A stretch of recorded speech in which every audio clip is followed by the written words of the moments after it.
On February 6, 2017, in the United States, Donald J. Trump, a businessman renowned for self-promotion and a hit reality television show, was in the White House, just days into his term as the nation's 45th president. Across the Atlantic in Barcelona, Carles Puigdemont had been serving as head of the local government, the Generalitat of Catalunya, for more than a year, after a stalemate in Parliament had forced out the incumbent, Artur Mas. Puigdemont had but one objective: to hold a referendum on Catalan independence by year's end. On this cold day in early February, the current and former president of Catalunya were standing together in a crowd of 40,000 beside Barcelona's Arc de Triomphe on Passeig de Lluís Companys. All had gathered to support Artur Mas. He was facing criminal charges for the referendum on independence that had been held 3 years earlier. And, as much, the thousands on hand wished to emphasize that the next referendum would be infinitely more serious. So I was shocked because I saw the headline that said that Catalonia is going to become independent whether there's a referendum or not. And I was like, excuse me? La pregunta del millón es que, siendo de aquí de Barcelona, ¿qué opino del independentismo en Cataluña? Entonces, a ver, yo personalmente, me da igual que me tiren piedras o no, personalmente soy catalana, soy de Barcelona, pero también soy española. Entonces yo, por ejemplo, si hubiese un referéndum, yo votaría nulo, porque yo respeto lo que quiera la mayoría de la gente. Si la mayoría de la gente quiere una independencia, estoy con ellos. Y si la mayoría dice que quiere seguir con España, pues también estoy con ellos. Ara ja està demanant-se la independència. Què ha passat? Ha passat que la ciutadania catalana, en la seva majoria, s'ha donat compte que l'estat de les autonomies no pot continuar i que té un problema d'adaptabilitat. El Partit Popular ha fet tot el possible per enfonsar l'estat de les autonomies els darrers anys. En el cas de que l'Estatut no hagués estat retallat, sens dubte que el moviment independentista seria molt més dèbil, perquè les raons que el justifiquen a dia d'avui doncs no hi serien. El moviment independentista no deixa de ser bàsicament una resposta a una situació que molts catalans entenem com inacceptable, que és que l'Estatut d'Autonomia de Catalunya, que recordem va ser votat pel Parlament de Catalunya, votat per les Corts Generals espanyoles, és a dir, pel Congrés i pel Senat, i referendat a Catalunya per part de la ciutadania, el Tribunal Constitucional el trenca. És a dir, al final el projecte d'Estatut va ser votat en el Congrés dels Diputats i aprovat. Per tant, el que ve després no deixa de ser una campanya amb fins polítics a favor, en aquest cas, d'un partit concret que fa de Catalunya l'esquer per guanyar vots a la resta d'Espanya, cosa que per mi va ser miserable, però és la realitat. Com l'Estat, en aquest cas governat primer pel PSOE, posteriorment pel Partit Popular, però dos partits que, tant que siguin esquerra-dreta en el tema nacional català, jo penso que no difereixen gaire la seva visió, la gent veu realment que no hi ha capacitat d'arribar a un acord. Si el Rajoy hagués dit, doncs voteu, haguessin dit que no i estaríem a Espanya. Segur, eh? O sigui, fa 2 anys enrere, 3 anys enrere, 4 anys enrere, diuen, escolta, volem independència, venga, chavales, venga, por la surna, venga, va, ¿cuántos sois? 27. En aquell moment era poca gent. En aquest moment hi ha una postura ferma del govern d'impedir que nosaltres exercim el nostre dret democràtic a votar. I evidentment s'està convertint en un joc d'escacs. El govern català, el president Puigdemont, seguint el mandat del seu Parlament, el Parlament amb majoria ha decidit que ha d'haver-hi una votació per la independència, un referèndum per la independència, i el govern central no ens deixa i ha d'impedir d'alguna forma fer-ho. On April 19th, Oriol Junqueras i Vies, head of the Republican left of Catalunya and now vice president in Carles Puigdemont's government, dispatched an incendiary dose of rhetoric while speaking to a professor from New York's Columbia University. The Spanish government's aversion to compromise could compel Catalonia to use a heretofore unknown nuclear option. Should Madrid successfully thwart the upcoming referendum, the regional government reserved the right to declare independence unilaterally. Jo sóc dels que creu que la independència com a tal, com es planteja i de la manera que es fa, no és la solució. De debò. Perquè crec que estem, reitero, com deia abans, en una era global on el debat no és mirar cap a Madrid, sinó és mirar cap a Brussel·les i mirar cap al món. Vull dir, aquesta és l'essència del país del futur que jo imagino. No vull ser la capital d'un petit estat, vull ser una capital global.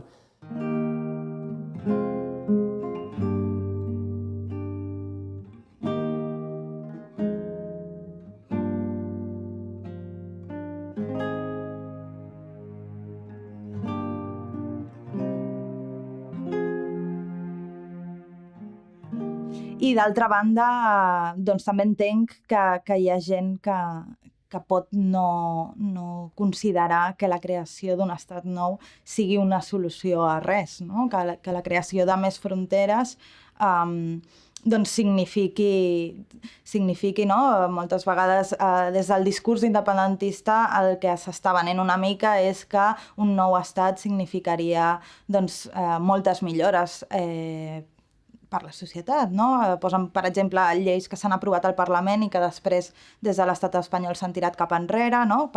Com a arguments a favor de la independència. Aleshores entenc que hi ha persones que creuen que per...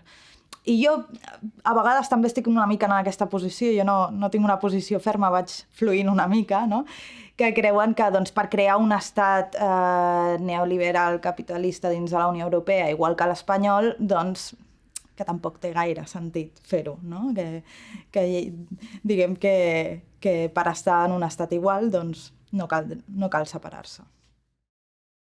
On June 9th, a grey and rainy day in Barcelona, Carles Puigdemont, joined by Oriol Junqueras and the rest of his government, approached a podium in a courtyard of the Palau de la Generalitat. The referendum on self-determination in Catalunya, he told the media, would be held this autumn on October 1st. There would be a single question on the ballot. Do you want Catalunya to be an independent state in the form of a republic?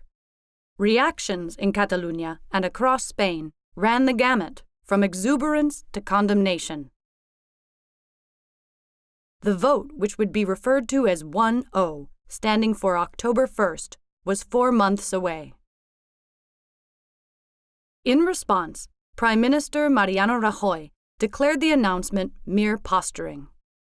He assured the populace again that no vote would take place and that they would employ all tools at their disposal to see to that.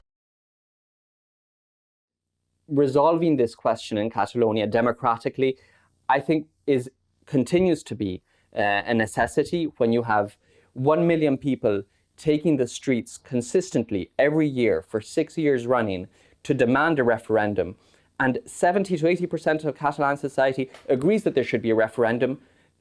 And the only answer from the Spanish state is, we have this document from 1978, which was a deal between the Francoist dictatorship establishment and a weak democratic opposition. Jo crec que el PP té una pedrera a Espanya que ja sap que la té, i el PSOE també, que és l'anticatalanisme senzill, no? El prejudici, que probablement no només és del madrileny cap al català, sinó també és del català cap a l'andalús, és a dir, Espanya és un país amb profunds i arrelats pressentiments, no? Prejudicis, no? La fama de l'andalús, que és un vago i un viva la Virgen, que és molt simpàtic però que no treballa, vull dir que el madrileny és molt simpàtic però que també tot el dia està fent cafetitos, és a dir, és un país tot, i faig una autocrítica, en què tots tenim molts prejudicis arrelats. Però el prejudici cap a Catalunya, en aquest cas, ha estat molt potenciat des de Madrid, perquè hem vist que era una pedrera de vots. Hem vist que aquí aconseguien moltíssims vots amb aquesta acció contra el català, contra Catalunya, contra la llengua, aprofitant, doncs, a vegades, elements clarament d'ignorància, no? I amb tots fem política. Jo, com em vaig a Múrcia, faig política, contínuament. Hòstia, pues yo buen tío, y es catalán. que vaig dir, hòstia, pot ser aquests, tio. Pensava que era... M'ha convidat un cafè, tio, un tio en català, no? Vaig fer broma. Per exemple, aquí hi ha un desconeixement, jo parlo del que conec jo. Per exemple, hi ha un alt desconeixement de la manera de fer d'un tio de Múrcia, o d'un tio d'Alacant, o d'un tio d'altres llocs. I, per tant, a vegades, entre cometes, conèixer el teu enemic, al final et dones compte que no en tens cap. Realmente el problema que tenemos en Cataluña sería la gestión del Producto Interior Bruto a nivel nacional y sería la gestión de impuestos. Realmente hay muchas desigualdades que no se están trasladando hacia el público menor, por decirlo de alguna forma.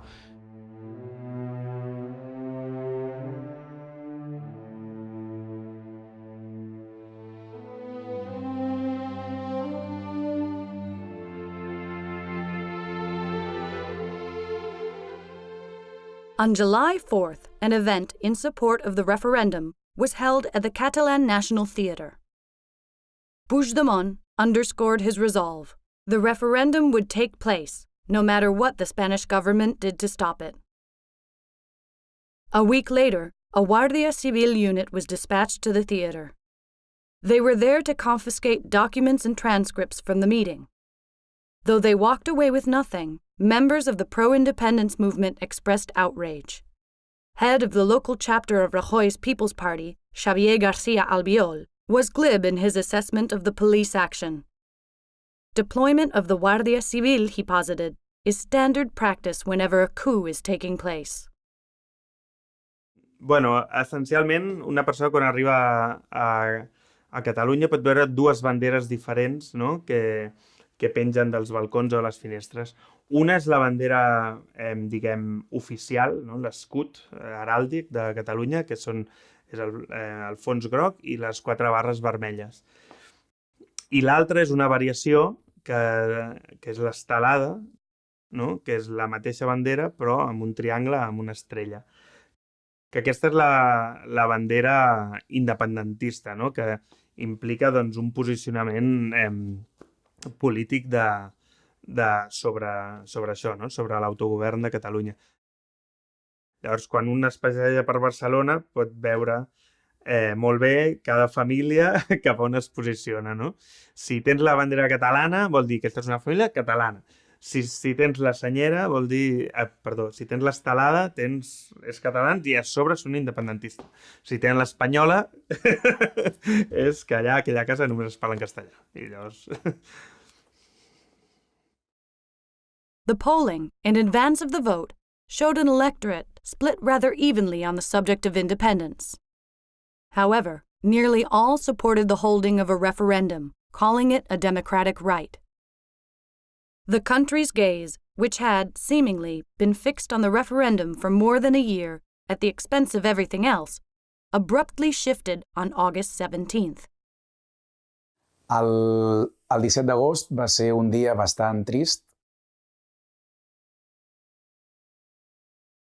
Shortly before 5 p.m., in Barcelona's Gothic quarter, a tragedy took place, one that brought all Spanish people together, at least temporarily. Lo que había sucedido quizá no vale la pena que os lo explique porque lo ha visto todo el mundo. Fue algo verdaderamente lamentable que seguramente se podría haber evitado. A 22-year-old behind the wheel of a rental van jumped the curb at the top of the city's most popular tourist destination, Las Ramblas. He promptly pressed on the gas and barreled down the wide promenade, trampling as many pedestrians as possible. The truck made it 1,800 feet before coming, suddenly, to a halt beside the famous Boqueria market. The vehicle's airbags had deployed, automatically shutting down the electrical system, a consequence of all the collisions on its route. Doncs el 17 d'agost, el dia dels atemptats a Barcelona, vam decidir sortir fora de Barcelona, a Vallvidrera, que vam anar en tren amb els ferrocarrils catalans i vam tornar a plaça Catalunya 2 o 3 minuts abans de l'atemptat. Clar, nosaltres no teníem ni idea, com ningú tenia ni idea del que estava a punt de passar. Estaven treballant normalment a una oficina i de cop i volta vam començar a sentir helicòpters, policies i inclús molt moviment de gent. I vam començar a preguntar-nos què havia succeït. I llavors ens vam adonar que hi havia un atac a la ciutat. Yo estaba en casa, yo no estaba trabajando. Me avisó mi mujer, estaba ella viendo las noticias y me avisó mi mujer de que se había producido un atropello, parecía ser en las Ramblas, un atropello masivo. Tenía muchos compañeros que estaban trabajando allí, además compañeros de mi unidad estaban trabajando allí. Tothom que viu a Barcelona ha passat per les Rambles, tothom. Llavors va ser molt fort perquè és un lloc que has trepitjat 1000 vegades i que no pots evitar pensar podria haver estat allà perfectament. Jo quedo moltes vegades a les Rambles amb amics. Una furgoneta que iba arrollándolo todo a su paso, más gente corriendo, policía también corriendo de un lado para otro sin saber exactamente a quién estaban buscando ni por dónde, porque se ve que el conductor, se camufló entre toda la gente que estaba corriendo y era bastante difícil encontrarle. Ara jo, des que vaig tornar a Barcelona a final de mes, cada dia passo per les Rambles i per tot aquell lloc, per la plaça Catalunya, per l'Avinguda Porta de l'Àngel, per Escudellers, per tot això m'ho trepitjo cada dia. Cada dia, perquè tinc necessitat, perquè si no tindria por. Nosaltres no estem acostumats a aquestes coses i personalment teníem por. Al cabo de 2 minutos conseguí localizarla, me dijo que estaba viva, pero no podía decir que estaba bien porque realmente estaba absolutamente sumida en el pánico. Y lo único en lo que podía pensar sobre todo era en los niños, porque es una zona de Barcelona que céntricamente está llena de niños. El pánico cundió, la gente lloraba, gritaba, corrían, unos huían, otros no sabían qué hacer. Cuando la furgoneta entró dentro de las Ramblas, empezó a hacer eses, atropellando a cualquier persona que pasara por delante. Pues por lo visto este señor intentó un poco bloquear al terrorista, pero cuando vio a su familia despedazada, pues entró en shock y cayó, ¿no?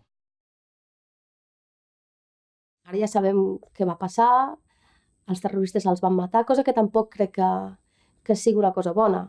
O sigui, els terroristes van matar molta gent i nosaltres els vam matar a ells.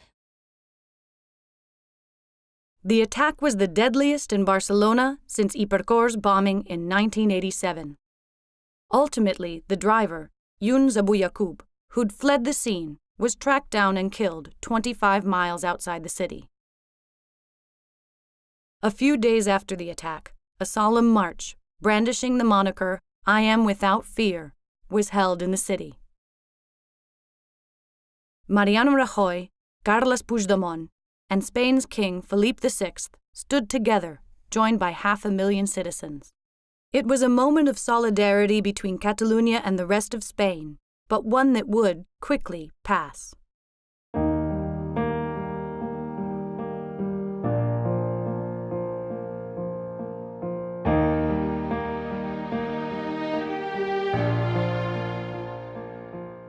L'estat espanyol no s'ha pogut tancar amb prou de dignitat als fantasmes del passat, no? Vivim en un país on parlar de certes coses encara es fa difícil i jo crec que també hem de donar el cert valor a aquestes coses. Jo crec que el passat és el passat, hem de mirar cap al futur, però hem de tancar aquestes coses. Potser necessitem una generació per fer-ho, potser sí, però hem d'anar en aquesta línia.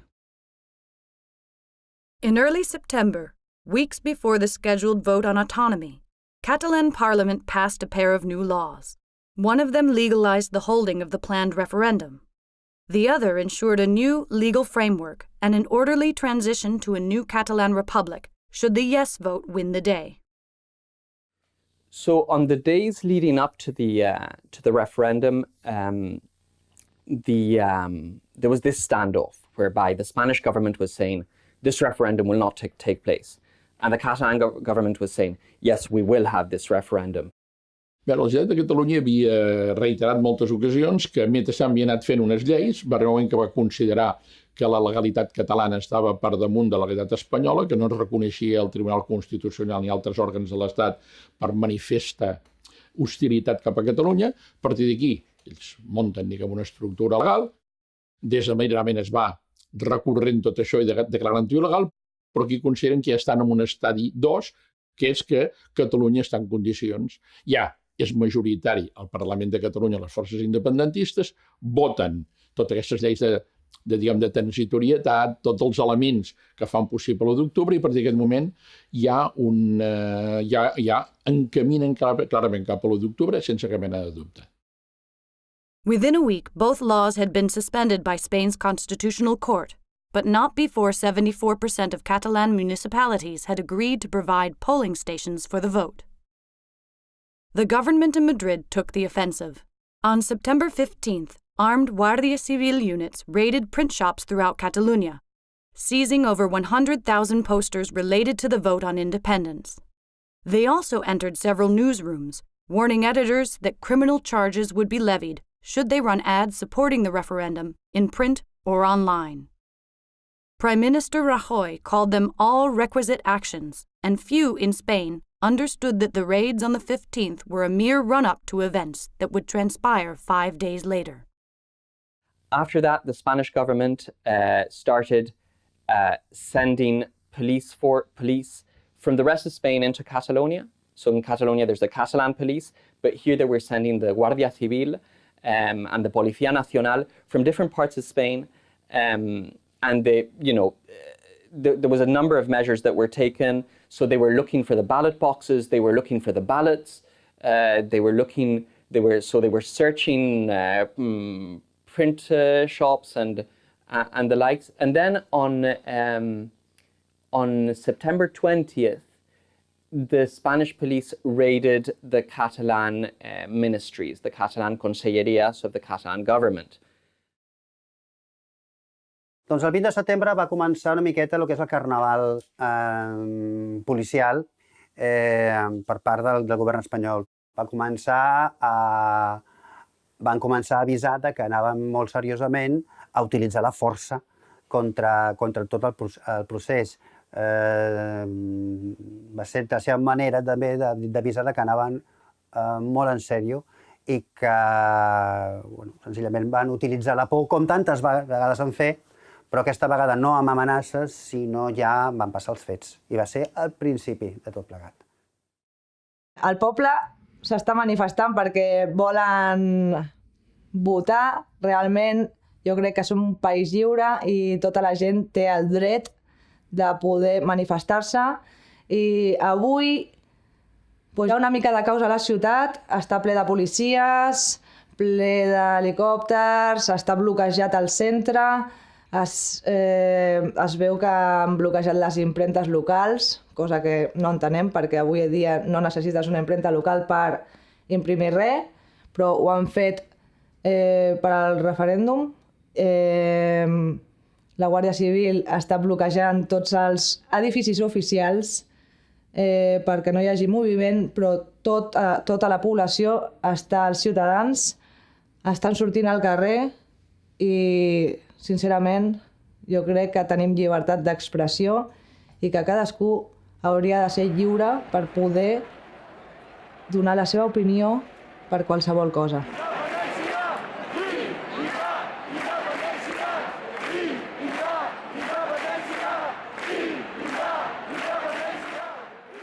On September 20th, the Guardia Civil, acting on a court order, leapt into action, conducting Operation Anubis. Its aim was to irreversibly disrupt the process and eliminate any chance of holding the referendum in one fell swoop. Numerous government offices were searched, and 14 arrests were made, mostly high-ranking officials in the government. 140 websites were shut down. Local print shops were raided too. And on the same day, the government in Madrid announced that 3 ships had been dispatched, 2 to Barcelona and 1 to Tarragona, with thousands of police reinforcements on board, at the ready, there to assist. A nivel personal creo que esta situación es muy complicada porque yo estoy a favor de un referéndum con otra serie de condiciones que no las hay ahora. Con esto quiero decir, estoy a favor de un referéndum en el que se expliquen las cosas abiertamente, de pros y contras, sin problema. Quiero los pros y los contras, pero bien definidos. Entonces, cuando uno pone la baraja encima de la mesa, cuando uno expone realmente qué es lo que va a suceder y qué es lo que se quiere, uno tiene la libertad de decidir. Pero a día de hoy, es que de verdad que no me ha quedado muy claro qué es lo que voy a ganar con todo esto. El problema del tema català jo crec que és un tema que admet una gamma de grisos molt forta. Ni és blanc ni és negre. Cal tenir una certa capacitat d'anàlisi, de racionalitat, d'entendre-ho, i jo entenc perfectament que hi ha persones que els hi costi.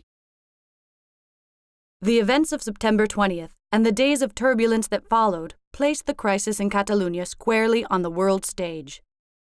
La policia remenant impremtes i sense trobar res, remenant urnes i sense trobar en cap, perquè, evidentment, la gent que ho va gestionar no són idiotes. O sigui, les urnes van venir directament de la Xina i les aguardaven les pròpies famílies als pobles petits, i les paperetes es van fer a la Catalunya Nord, o sigui, a Perpinyà. Rallies, marches, and demonstrations became a daily occurrence in Barcelona. Observers outside of Spain watched an idyllic tourist Mecca, esteemed for its sand, sun, culture, and cuisine, descend, seemingly, into chaos. Adding to the sense of wonder and confusion, few, when the story first broke, had ever heard the word Catalunya, and fewer still understood what the fuss was about. Bueno, hi ha una barreja dintre, hi ha una barreja. Hi ha, per un cantó, gent que pren al carrer perquè considera que detenir a funcionaris, detenir a càrrecs públics, posar multes, en tota aquesta... portar Guàrdia Civil, portar més policia, doncs això va en contra de la llibertat d'expressió, en contra de la llibertat de manifestació. Hi ha gent que surt al carrer perquè ja estan farts del PP, vull dir, perquè es veu clarament que és... Mariano Rajoy surt molt en les declaracions de les persones quan diu no, és que jo vull tal, i després hi ha moltíssima gent, un gruix important de gent que vol, que votarà l'1 d'octubre sí i que vol la independència i crear un estat propi. Hi ha una confluència d'interessos que fan que aflori aquesta pressa de consciència i aquesta, diguéssim, i prendre el carrer, diguéssim, prendre les places i fer com van fer no fa molt, les revolucions àrabs, no? Que van fer record també el 15M, també, en certa manera. So why has the Spanish government, the Partido Popular, Mariano Rajoy, why have they pursued this repressive attitude and policy in regards to the Catalan independence movement? It's a hard question. I don't know. On the first hand, firstly, I would say, that these are extremely mediocre politicians. Extremely mediocre. They are not politicians who have risen to the top as the result of a competitive political process. You know, these are parties that are ruled by a small clique, where power is handed from the presiding figure in the party to whoever he chooses to be his heir. Puigdemont assured citizens that the raids by the Guàrdia Civil would not prevent the referendum from taking place. Barcelona Mayor Ada Colau took a different tack, telling counterparts in Europe that the rights of Catalans were under threat. Political and social groups throughout the region encouraged the populace to take to the streets in great numbers, but to do so peacefully.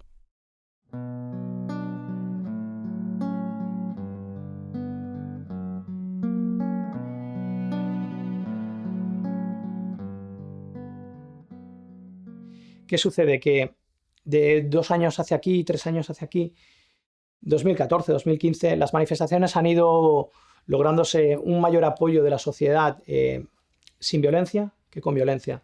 Lo que interesa es un bien común y ese bien común pasa por no ejercer la violencia sobre los demás porque a gritos la gente no se entiende. La gente se entiende dialogando, pero no a gritos. The pro-independence movement had been banking on support from the European Union since Carles Puigdemont took office. And though numerous politicos had admonished Rajoy for his heavy-handed approach to diplomacy, before and certainly after Operation Anubis, no official support was forthcoming. Yet given the political climate throughout Europe, it was little wonder why. The most powerful EU member, the United Kingdom, had decided through referendum in 2016 to go it alone, what came to be called Brexit. And in other member states, like Hungary, France, and Austria, hardline nationalist parties, long on the margins, were now appealing to mainstream voters and winning elections. The conflict between the Catalan region and the Spanish government was viewed, fairly or not, against this backdrop. And it was deemed a matter that ought to be handled internally by Spain. In my opinion, this was personally, this was a turning point.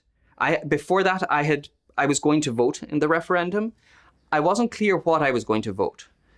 I actually was probably going to vote no. I was probably going to vote for Catalonia to remain in Spain. But seeing how the Spanish government was behaving, I thought, this is just, screw this. I mean, this is just not acceptable. And so now they just, for the first time, I seriously started thinking that an independent Catalonia might actually be a very good idea. Tothom que vulgui anar a votar sap el col·legi electoral català, Això està claríssim. I allà, en els col·legis electorals, no hi ha paperetes i sobres. Tu tanques una pàgina web i hi ha 200 que s'obren a l'instant.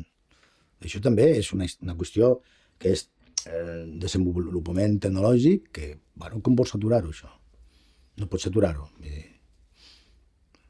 No pots, és bastant inviable. Vull dir, si tu t'hi trobes al teu col·legi electoral, que hi ha una cua de 1.000 persones allà, què fas? Te quedes allà i esperes. Ho aturaran 1.000 policies perquè no entris. Et demanaran el DNI per saber si has anat o no has anat. La gent en el moment aquest no voldran donar el DNI i diran me'n vaig cap a casa novament i no voto. No sabem les reaccions que es poden produir perquè la por és lliure. La por sí que és lliure.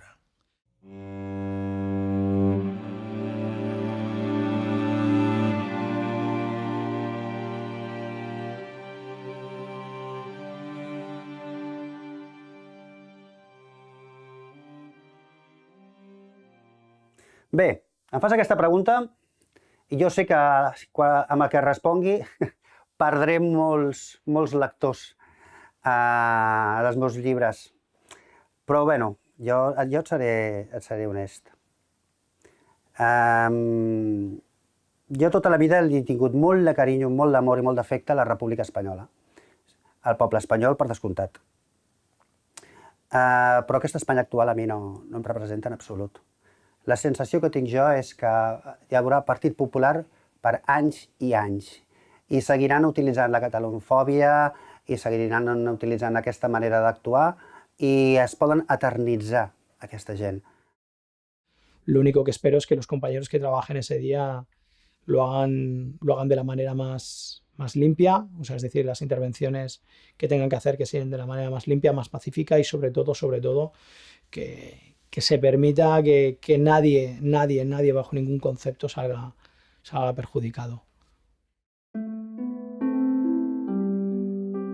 On October 1st, the day of the referendum, the reinforcements that had been hunkered down in Barcelona's port for 10 days disembarked, joining thousands of national police and Guardia Civil troops already stationed throughout the city. The mission hadn't changed: stop the vote. But they couldn't do it. Aquell dia va sortir... Mira, se'm posen els pèls de punta. Aquell dia la gent va sortir massivament, no només... Bé, no per demanar la independència, tot i que es van sentir, òbviament, molts crits d'independència, però sinó sobretot per condemnar aquella repressió totalment fora de lloc que van patir persones grans, que va patir gent que anava a votar pacíficament i que en comptades excepcions hi va haver cap tipus de violència l'1 d'octubre. Vull dir, sí que és veritat que s'han vist imatges d'algun cotxe de policia, diguem-ne, vandalitzat, però la norma general va ser gent amb paperetes, contra porres. Aleshores, a mi se'm va assignar el paper de coordinadora dels informàtics de la taula, perquè com que hi havia una central i a cada taula hi havia 3 persones, no?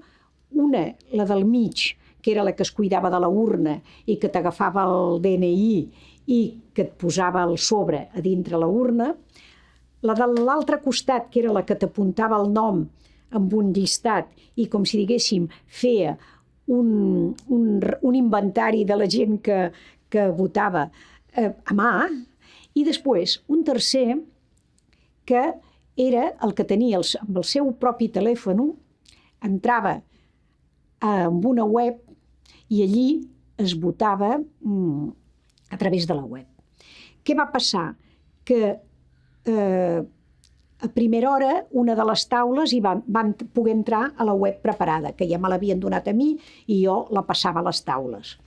Una de les taules hi va entrar de seguida i va poder fer els primers 2 o 3 votacions digitals. Automàticament, amb aquella web va sortir l'icono de la Guàrdia Civil, error, i ja no hi podies entrar. Aleshores, evidentment, l'informàtic m'ho va dir a mi, jo ho vaig transmetre al xat, al xat me van dir que era normal, que ens esperéssim un moment, que immediatament ens donarien la còpia on havíem d'anar. Evidentment, l'experiència no pot ser més guapa, no? Des de la perspectiva subjectiva i personal. I recordo que jo vaig anar a votar al matí i després vaig tornar a casa dels meus pares, vaig dinar amb ells i vaig començar a rebre tot l'allau de notícies i d'imatges del que estava passant a Barcelona i altres pobles, a més, pobles molt petits de Catalunya en els que hi havia... Estaven havent-hi escenes de violència molt greus i que realment se t'encongia el cor quan les veies. I recordo estar molt, molt inquieta i pensar, jo no em puc quedar a casa, mentre els meus conciutadans els estan fent tot això. Allà vaig veure com van entrar les urnes de manera molt secreta, molt gairebé divertida, perquè van despistar la gent i de cop van entrar les urnes d'una manera, va ser bastant maco. Aleshores, en teoria, havien d'obrir les portes a les 9 perquè tothom comencés a votar. Però ja hi havia problemes informàtics i els ordinadors no funcionaven, la gent no podia votar. Va començar a ploure, i a ploure fort. I estàvem tots allà, amb uns amb paraigua, altres sense paraigua, esperant a veure què passava. Recordo que vaig veure que va venir la meva mare. La meva mare té 80 anys. S'aguanta molt bé, està molt maca, sembla que en tingui 68, però en té 80. Això és per si ella ho veu. Aleshores, ella va venir no sola, sinó amb 2 amigues seves i bueno, en aquell cas jo vaig pensar, escolteu, mireu, ja són gairebé les 11, aquí crec que serà molt difícil, els ordinadors no funcionen, diu, aneu cap a casa, que jo us avisaré per telèfon en cas que es pugui votar amb tranquil·litat i amb un mínim de seguretat. Elles em van dir que ni parlar-ne, que elles no es bellugaven d'allà. És per això que jo he de dir que aquestes àvies tenien 1000 vegades més dignitat que la que tenen els cabrons que van venir amb porres a apallissar la gent. En aquest cas no van venir. Però jo recordo que la meva mare es va quedar dins del col·legi electoral tancada perquè es va començar a dir que ja venia la policia. Aleshores es van començar a repartir instruccions de com havien de defensar de manera pacífica al col·legi electoral, que ens havien de seure a terra, però que de tota manera no érem màrtirs i tampoc érem gent agressiva, que ens havien de seure i no defensar-nos. Llavors van haver-hi uns moments, unes hores realment de molta por, de molta intranquil·litat, i mentrestant jo anava veient la meva mare dintre com cantaven el virulai amb les amigues, perquè feien veure que cantaven. I bé, a poc a poc van sortir la primera senyora que va votar, i era una senyora que va sortir en cadira de rodes, devia tenir uns 90 i molts anys, s'havia posat guapa, s'havia maquillat, però Rimmel el tenia tot corregut perquè plorava d'emoció mentre la gent l'aplaudia. Va ser bonic, això. Aleshores, a poc es va començar a arreglar la situació, ja no era un ordinador, sinó que eren 2 els que funcionaven. La meva mare va dir, ja he votat, Jordi, va dir, vés cap a casa, sisplau. Aleshores em vaig quedar molt més tranquil, perquè una cosa és que em peguin a mi i l'altra cosa és que jo vegi com peguen a la meva mare, perquè sí que van pegar gent. Que els polítics espanyols diguin directament ells que és mentida que va haver violència és repugnant. O sigui, com podem tornar a confiar mai més en polítics que neguin aquestes evidències? O sigui, ho trobo realment tan escandalós, però bueno, ens hauríem de tenir acostumats, no? Perquè escàndol rere escàndol, aquesta gent. La qüestió és que al final, a poc a poc, vam poder anar votant tots, jo també vaig votar.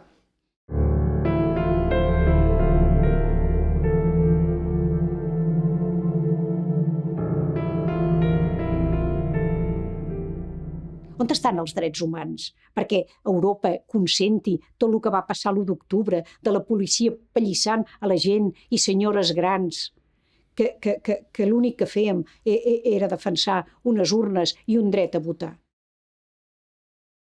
Doncs sí, la veritat és que tots els meus amics van participar d'una manera o una altra. Tinc amics que van anar a dormir a escoles. Recordo una amiga que va anar a l'escola aquella a Travessera de les Corts i per la nit, al vespre, i que van fer servir com una mena de codi per si hi havia algun policia secreta per allà, i van dir, aquesta nit farem 3 jocs. I van dividir-ho per hores. No me'n recordo exactament quines eren, però era de 8 a 12 jugarem al parxís. I això volia dir que qui vulgui jugar al parxís que vagi cap aquí. Llavors, la gent que es quedava de 8 a 12 anava cap allà. De 12 a 5 jugarem al pòquer. I llavors la gent que jugava al pòquer anava cap allà. Després de 6 a l'hora que sigui, hi havia un altre joc que havien de portar el berenar per la gent que s'havia quedat a dormir, tot això. I després tinc 2 amics que viuen per Barcelona. Un viu a prop de l'Hospital de Sant Pau i està molt a prop d'un col·legi. M'explicava que es va despertar a les 6 o a les 7 del matí, el van despertar aplaudiments, crits de votarem, votarem, i res, que deia que dins de la part dolenta d'aquest despertin un diumenge, doncs que li va fer molta gràcia la il·lusió amb la que tothom estava vivint aquells moments. I després tinc un altre amic que estava per la zona del carrer Indústria, a prop de Sagrada Família, i que res, anava movent entre 2 escoles que estaven molt a prop l'una de l'altra, perquè anaven apropant-se furgones de policies. I ell m'explica que ell suposa que al veure la quantitat de gent que hi havia protegint aquells col·legis, que a més a l'estar molt a prop, doncs es anava movent la gent d'un col·legi a l'altre.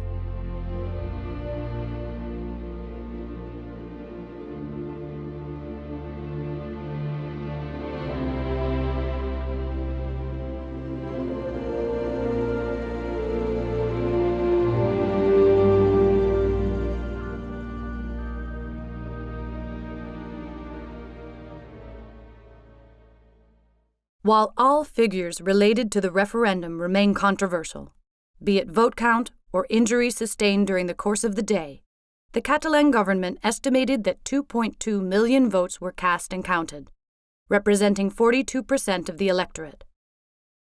The yes vote, unsurprisingly, won in a landslide, with 92% favoring independence.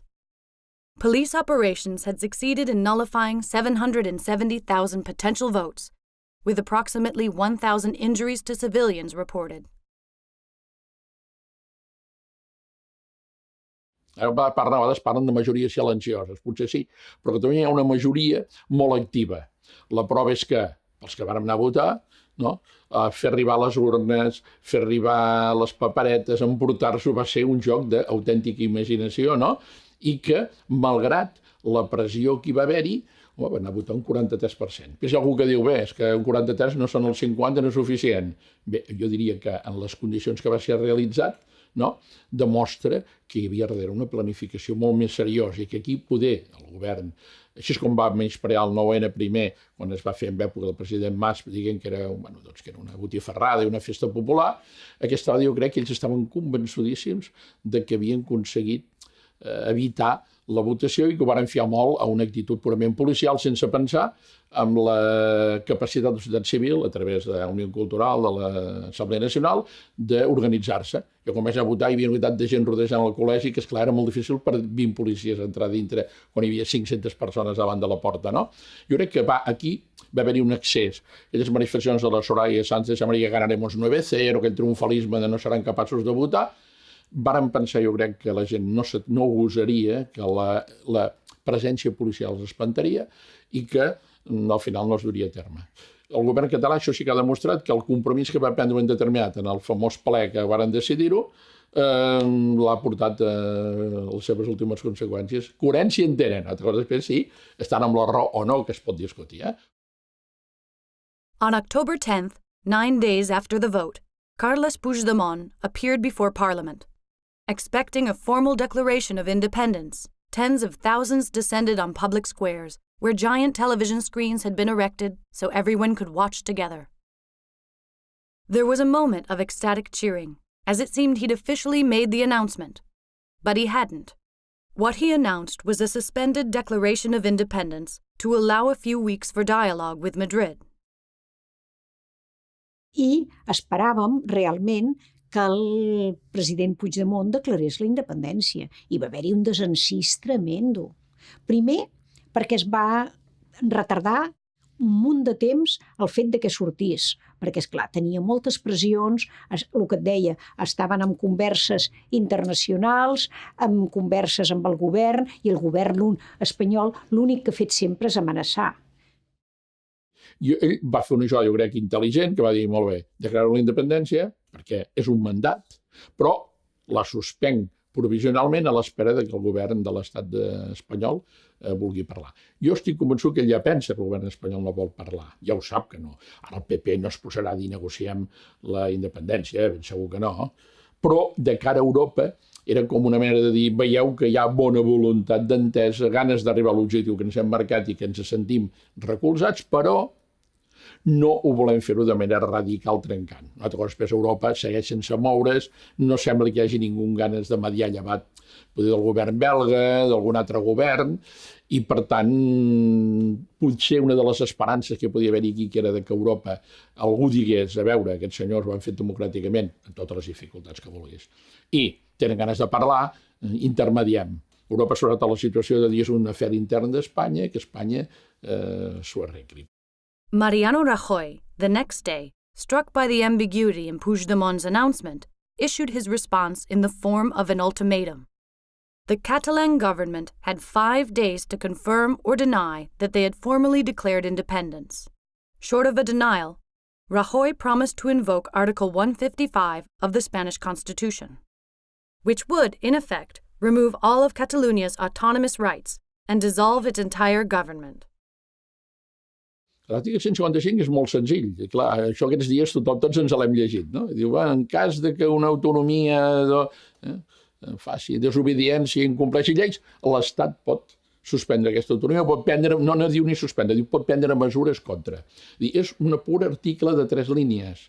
Aquest és el gran problema de l'article 155, que necessita darrere un desenvolupament brutal. No és gens clar de dir per això significarà això. No, diu senzillament que si una autonomia per algunes raons arriba uns nivells de desobediència, de distorsió, de no seguir la normativa de l'Estat, l'Estat té dret a prendre mesures i a decisions adequades. Sembla no surt ni la paraula suspensió. El que sí és evident és que la redacció deixa un àmbit molt obert, que pot anar a tot o a gairebé res, no? Rajoy's deadline passed without answer from Puigdemont, and also without the application of Article 155.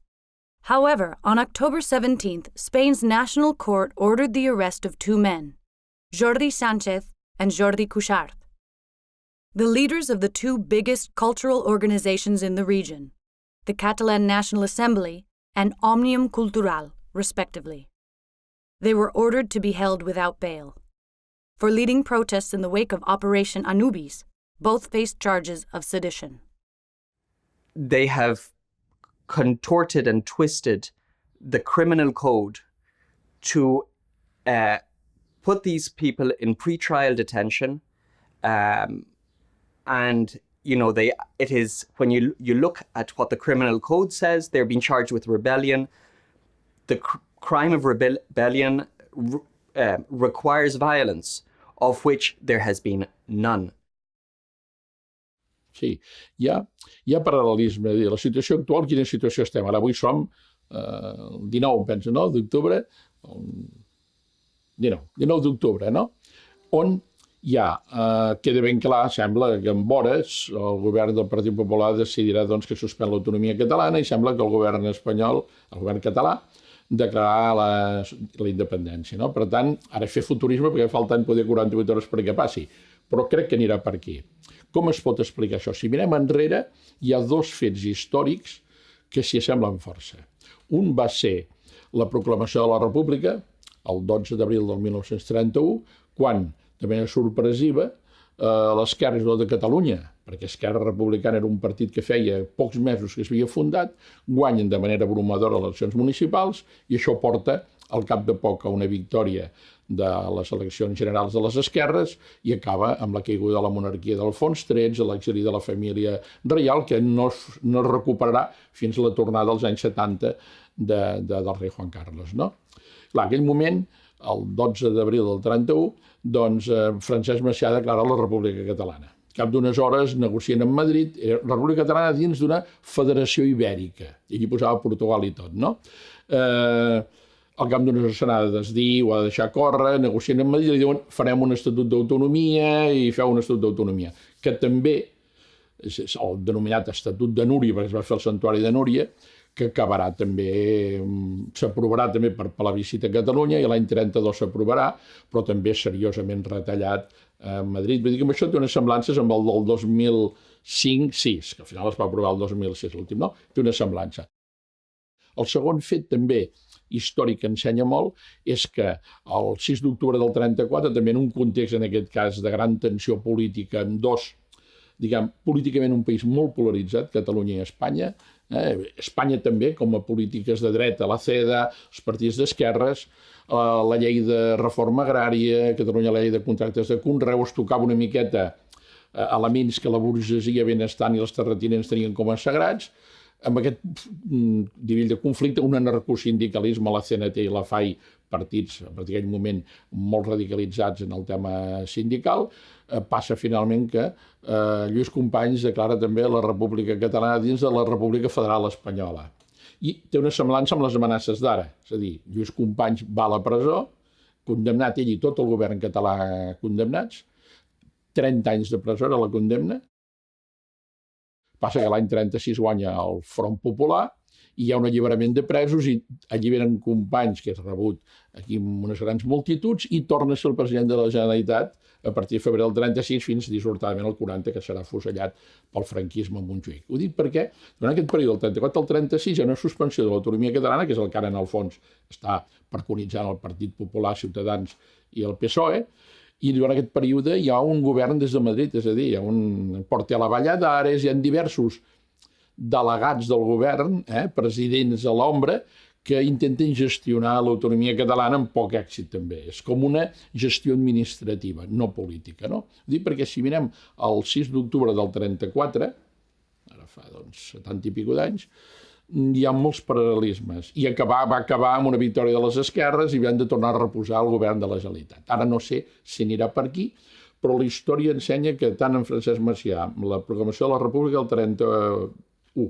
com més tard el 34, Companys, ja potser és la tercera vegada que hi ha un conflicte d'aquest tipus. El primer resol amb en Macià de manera dialogada, el segon empresonament, aquest també té tendència a semblar que serà un conflicte resolt de manera no pacífica, almenys de via judicial i amb empresonaments o amb persones que no podran seguir ocupant els càrrecs públics. Veurem per on va, ja dic, això potser una setmana vinent tindríem més clarícies, però bueno, jo crec que va per aquí una miqueta la cosa. In the wake of the vote on October 1st, fearing that Catalunya might, suddenly, make a unilateral declaration of independence, dozens of businesses with corporate headquarters in Catalunya began to relocate to other Spanish cities. By year's end, that number hit 3,000. Ara, mira, per què sóc independent? És que els espanyols no canviaran mai. No canviaran mai. No poden canviar. I com que ho tenen a l'ADN, si podem, fotem el canvi. Si no, doncs ens quedem a les barricades. I això és el meu punt de vista. Escolta, exacte, tal com ho penso. No em poso si hi haurà fuga d'empreses. No em poso amb el producte interior brut. No em poso en relació... No, senzillament, que ja ho veus, no? Escolta, mira el que... I no som iguals, i si no som iguals, millor separar-nos i estimar-nos separats. I ja està. Penso això, Seguir estimant-nos però separats. By October 26th, it was clear that a dialogue between the Catalan government and Madrid was never going to happen, and the invocation of Article 155 was all but inevitable. Puigdemont held a vote in Parliament by secret ballot on a unilateral declaration of independence. 70 voted yes, 10 voted no. The next day, Puigdemont declared Catalunya an independent republic, and moments later, Article 155 was, indeed, invoked in Madrid. Prime Minister Rajoy dissolved the Generalitat and the whole of Catalan Parliament, calling for fresh elections in December. Until then, People's Party Vice President Soraya Sáenz de Santamaría would be acting head of the Generalitat of Catalunya. But Rajoy and his government didn't stop there. 2 days later, on October 30th, the Attorney General of Spain called for charges of rebellion, sedition, and embezzlement against Puigdemont and 13 other members of his government. Each of them was instructed to appear before court to respond to the charges. So on the 27th of October, simultaneously, the Catalan Parliament finally declared independence, and then the Spanish state triggered Article 155 of the Constitution, which allows them to intervene in the regional autonomy of Catalonia and basically suspend autonomy in Catalonia, remove the government from office, disband the parliament, and call elections. Those two things happened on the 27th of October. People seemed so happy. I don't know. I was very concerned about what was going to happen. I was, quite frankly, very worried. And I think the Catalan political establishment was too, I think. But the people in the square were just delighted. Everybody's like opening bottles of sparkling wine, and there was a stage and there was a band and there was dancing. But in the end, the Spanish flag never came down. Puigdemont, the Catalan president, was expected on the balcony, never came out on the balcony. And I guess that was an omen for what was to come, which was inevitably, even though you've declared independence, you do not have, the control of the army, the police, and what gives any state the force to be a state, which is to be able to monopolize the instruments of violence on a territory. Among those who heeded the order to appear in court, 8 were remanded for posing a flight risk. Oriol Junqueras, now the former vice president, was among those detained. Puigdemont was not. He and 4 other members of his cabinet had fled the country. Puigdemont in Belgium was holed up in an undisclosed location. The government in Madrid, seeking extradition, issued an international warrant for his arrest. So these yellow ribbons stand for the release of the political prisoners. That is the leaders of pro-Catalan independence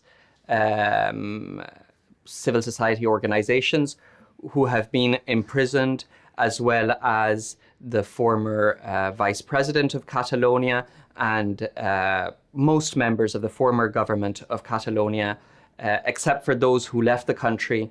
Effectively, they're all in prison.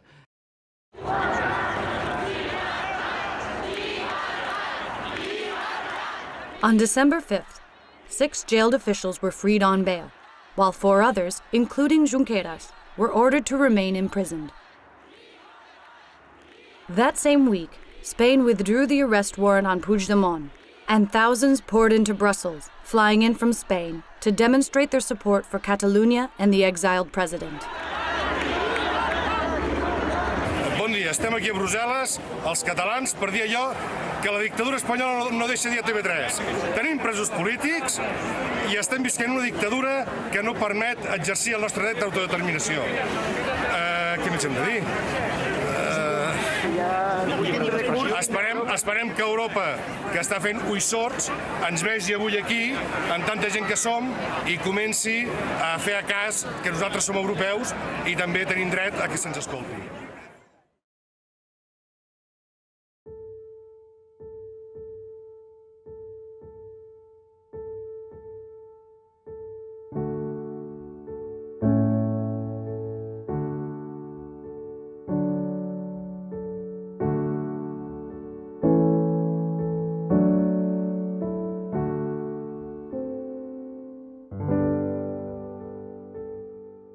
Ara, què passaria si en aquest cas el vot unionista guanya rotundament i diuen no volem la independència?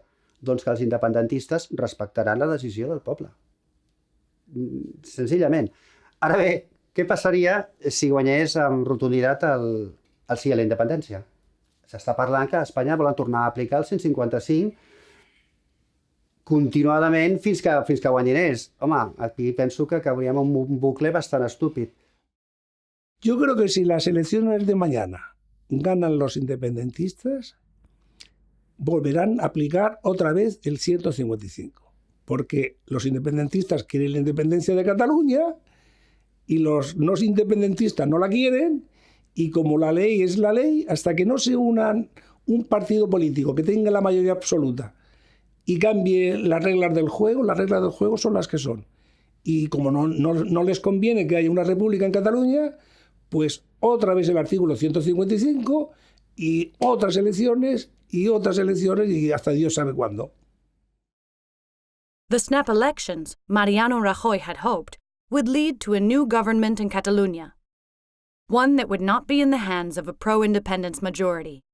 Yet despite an impressive showing by the unionist Ciutadans, the gambit failed to accomplish its objective. After polling stations closed, it was announced that the pro-independence parties had emerged with a parliamentary majority, capturing 74 of 135 total seats. Though its party leader, Carles Puigdemont, remained in exile, the Together for Catalunya coalition nabbed 34 seats. For the Republican left of Catalunya, a near-mirror image, with party leader Oriol Junqueras still occupying a jail cell, they'd secured 32 seats. Va ser una experiència tranquil·la i normal, suposo que perquè com la va convocar l'estat espanyol a aquestes eleccions, doncs no van enviar a cap policia a a reprimir a ningú i, per tant, doncs, no hi va haver absolutament cap problema. Bé, a part d'això, vaig seguir després l'escrutini de les votacions amb bastant interès. Em va semblar molt destacable el nivell de participació, que va pujar fins a un 80%, que és moltíssim. Normalment a les eleccions no hi ha tantíssima participació. Realment és un tema que interessava. Políticament hi ha hagut un canvi de tessitura. Si al segle XX Catalunya proposava la reforma d'Espanya, és a dir, Catalunya proposava la modernització d'Espanya i participar en el govern de l'Estat, la resposta de l'Estat a través de dues dictadures militars, de prohibicions, d'assalts, de limitacions, etc., ha provocat una situació en la que hi ha hagut un canvi de tendència. Aquest canvi de tendència s'ha encarnat en l'assumpció lenta però constant i que cada any és en creixement d'una vinculació amb la separació. És a dir, el projecte de Catalunya ja no passa per Espanya. El projecte de Catalunya passa per Catalunya. Per tant, com a historiador, desconec si Catalunya serà prou forta per separar-se o si Espanya serà prou forta per esclafar-la. El que sí constato és que cada elecció que hi ha, el nombre d'electors independentistes puja. Les eleccions passades del desembre del 2017, només cal comptar els vots, hi va haver-hi 100.000 vots més. No són encara suficients per tenir una majoria absoluta en vots sense un referèndum, que és la fórmula de comptar-ho, però unes eleccions autonòmiques no són pas un referèndum, però com que les societats democràtiques es compten a través de les urnes, és de suposar que les urnes parlen i, per tant, les expressions de les votacions marquen aquesta tendència. Això és, al meu parer, el que ha passat. Què és el que pot passar? No ho sé, perquè els historiadors no preveiem el futur. El que sí sembla de tota evidència, perquè ja hi ha hagut 3 eleccions en ferm i després hi ha hagut unes concentracions multitudinàries, que és un cas insòlit a Europa per la constància, pel nombre, per la civilitat, per el pacifisme, malgrat que es vulgui acusar de violència, però com que la violència no sigui cantar una cançó, no sé quina pot ser la violència, aleshores es produeix una situació en la qual doncs, hi ha una evolució constant i que l'entossudiment de l'estat espanyol en evitar unes negociacions com reclamen totes les autoritats i organismes més sensats d'arreu del món provoca una situació d'enquistament de conflicte. I els enquistaments de conflicte no només tenen difícil solució, sinó que pot haver-hi conjuntures, històricament, en les quals siguin els factors econòmics o siguin els factors socials, puguin provocar situacions en les quals hi hagi el perjudici col·lectiu. Tinc una petita sortida d'autodefensa, que és mirar l'astrologia. No l'astrologia dels horòscopos, amb aquesta no hi crec, però l'astrologia científica sí. Evidentment no he consultat ni la de cap espanyol ni la de cap català. M'han anat astròlegs brasilers o argentins. I què diuen? Diuen que això no s'arregla fins al 2020. I coincideix que hi ha les eleccions generals a Espanya. The future today for Catalonia and Spain is impossible to predict. The pro-independence majority promises it will continue fighting for Catalan statehood. The central government in Madrid insists that it will never happen. In Barcelona, fears of a return to Francoism and a loss of identity remain, as do the concerns common to city dwellers everywhere regarding employment, housing, and the cost of living. Yet for all the upheaval that occurred in 2017, the city with a population under 2 million welcomed 32 million visitors. Cruise ships and charter groups continue arriving in ever-increasing numbers. To taste the famed cuisine, people watch on La Rambla, visit Gaudi's Sagrada Familia, and relax with a glass of wine beneath the warm Mediterranean sun. Most remain unaware of the city's tumultuous past, its iconic figures, and omnipresent political upheaval.